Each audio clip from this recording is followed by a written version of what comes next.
Why is it that those who are called to a higher purpose often face the deepest battles with lust? It's a struggle that no one likes to talk about, yet it's more common than you think, and the reasons behind it are shocking. If you're feeling overwhelmed by this silent battle, you're not alone. In fact, there's a biblical explanation for it. Let's uncover the truth behind this hidden struggle. Throughout the Bible, some of the most anointed people faced fierce temptations. Think of King David, a man after God's own heart, who fell into the trap of lust with Bathsheba, or Samson, whose strength and calling were overshadowed by his weakness for Delilah. Even today, those chosen by God are not exempt from this struggle. But why does lust seem to target those set apart for greatness? It's not just about human weakness, it's a spiritual battle, and the enemy knows exactly who to target. The Bible makes it clear that spiritual warfare is real. Ephesians 6:12 says, "For we do not wrestle against flesh and blood, but against principalities, against powers, against the rulers of the darkness of this age, against spiritual hosts of wickedness in the heavenly places." Lust isn't just a physical temptation, it's a spiritual attack aimed at those with a divine calling. The enemy knows that if he can corrupt the purity of a chosen one, he can hinder God's purpose for their life. But why does this struggle hit so hard? Here are 5 shocking reasons. 1. Spiritual sensitivity makes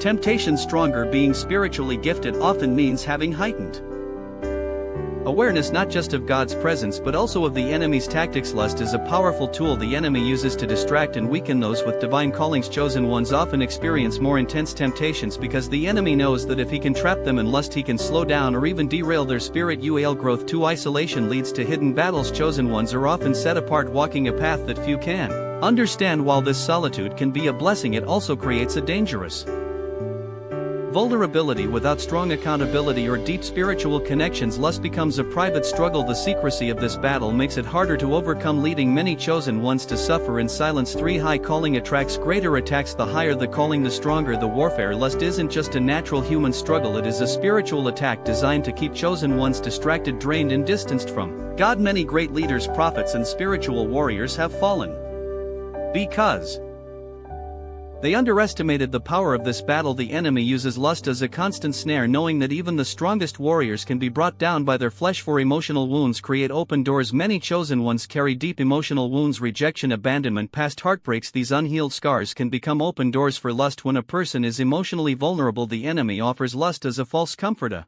counterfeit connection to fill the void. Without inner healing, lust becomes a coping mechanism, creating a cycle of sin and shame that is as hard to break. 5. Strong spiritual gifts come with a weak flesh. Many chosen ones have powerful spiritual gifts, but they are still human. The flesh remains weak, and without consistent spiritual discipline, prayer, fasting, and renewing the mind, the battle against lust intensifies. The greater the anointing, the greater the need for self-control. Without actively strengthening their spirit, chosen ones can easily find themselves falling into patterns of lustful thoughts and actions. Lust is a battle that many chosen ones face in secret, but victory is possible through spiritual discipline, accountability, and healing. They can overcome this struggle and continue walking in their divine purpose. The enemy's goal is to keep them trapped, but God's power is always greater. The question is, will they fight or will they fall?